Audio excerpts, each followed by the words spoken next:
बहुत समय पहले की बात है। भारत के एक छोटे से राज्य में भगवान बुद्ध अपने शिष्यों के साथ भ्रमण कर रहे थे। वे एक गांव से दूसरे गांव पैदल यात्रा कर रहे थे। बुद्ध का उद्देश्य था सत्य, करुणा और शांति का संदेश जनवरी से जनवरी तक पहुंचाना। जहां भी वे जाते, लोग उन्हें सुनने के लिए दूर दूर से आते। उनके शब्द जैसे लोगों की आत्मा को छू जाते थे। एक दिन शाम के समय वे एक नए गांव पहुंचे। जैसे ही लोगों को ज्ञात हुआ कि भगवान बुद्ध आए हैं, गांव के अधिकांश लोग उत्साहित हो उठे। वे फूल लेकर आए, कुछ भोजन और जल लेकर आए और उन्हें प्रणाम किया। बुद्ध ने बड़े ही शांत भाव से सभी का स्वागत किया और कहा कि वे अगले दिन सुबह प्रवचन देंगे।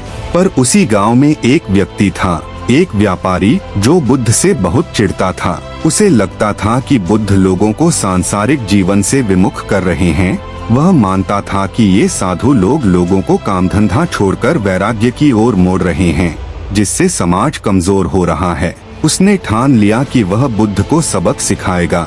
अभद्रता का दृश्य। अगली सुबह जब बुद्ध एक वृक्ष के नीचे बैठकर प्रवचन दे रहे थे और सैकड़ों लोग मौन होकर उन्हें सुन रहे थे, तभी वह व्यापारी तेज कदमों से भीड़ को चीरता हुआ उनके सामने पहुंचा।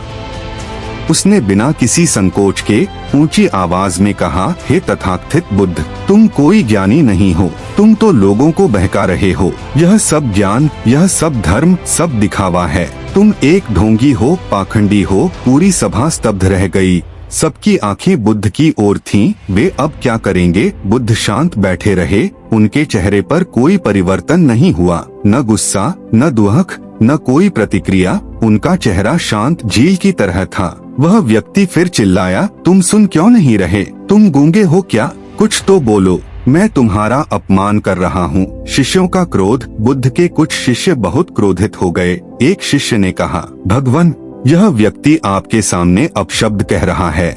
कृपया हमें अनुमति दें, हम इसे यहाँ से बाहर निकालें। बुद्ध ने उनकी ओर देखा और मुस्कुराकर बोले, नहीं, वह जो कह रहा है उसे कहने दो। बुद्ध का यह उत्तर सुनकर सभी और भी आश्चर्यचकित हो गए। वह व्यक्ति कुछ समय तक और बोलता रहा, लेकिन बुद्ध का धैर्य और मौन देखकर वह थक गया। अंततः वह अपमानित सा होकर वहाँ से चला गया। बुद्ध का उत्तर। वह व्यक्ति जाते ही एक शिष्य ने फिर पूछा, भगवान, आपने कुछ उत्तर क्यों नहीं दिया? आपने उसका अपमान क्यों नहीं रोका?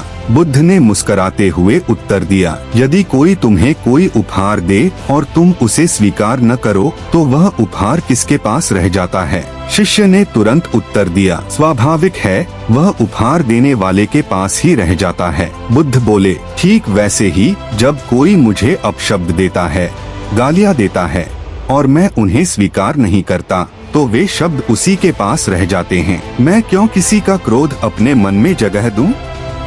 जो अपने भीतर शांति रखता है, वह दूसरों के अशांत शब्दों से कभी विचलित नहीं होता। भीड़ की प्रतिक्रिया। यह सुनकर पूरे गांव की जनता स्तब्ध रह गई। सभी की आंखें नम हो गईं। उस क्षण उन्होंने समझा कि सच्चा ज्ञानी कौन होता है, वह जो शब्दों से नहीं, आचरण से शिक्षा देता है। उस दिन से गांव के लोग और भी श्रद्धा से बुद्ध को मानने लगे।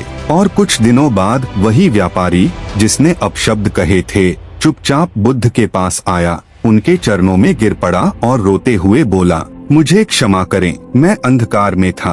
आपने मौन से मुझे जीत लिया। बुद्ध ने सिर पर हाथ रखकर कहा, जब तक क्रोध और अहंकार को त्याग नहीं करते, तब तक शांति नहीं मिलती। आज तुमने पहला कदम बढ़ा दिया है, अब आगे स्वयं को पहचानो। इस कहानी से हमें सीख मिलती है कि जब कोई आपको अपमानित करे तो याद रखें, आप पर है कि आप उस अपशब्द को स्वीकार करें या उसे वहीं छोड़ दें। क्रोध का उत्तर क्रोध नहीं है।